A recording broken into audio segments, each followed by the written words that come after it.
Ang gagawin natin ngayon mga kamigs ay magre-repair tayo ng halaman. Itong halaman na ito mga kamigs, ito ay tinatawag sa pangalan na Philodendron green. Yan, dalawa ito mga kamigs.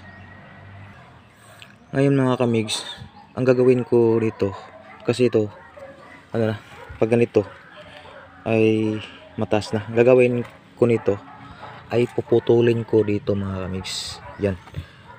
Yan, kasi ito may mga ugat. Yan. Puputulin natin to. Yan. Yan na po mga kamigs, naputol na mga kamigs. Ihugasan natin to sa puso kasi malikabok yan. Yan. Ito din yung isa. Putulin natin itong isa. Yan ito. Putulin natin na ito. Yan. Ito na. Yan na mga kamigs, nandito na tayo sa puso. Dito ako kumukuha ng tubig na pandilig itong puso na to. Ito nga mga kamigs. Gasan natin to para mawala yung alikabok niya.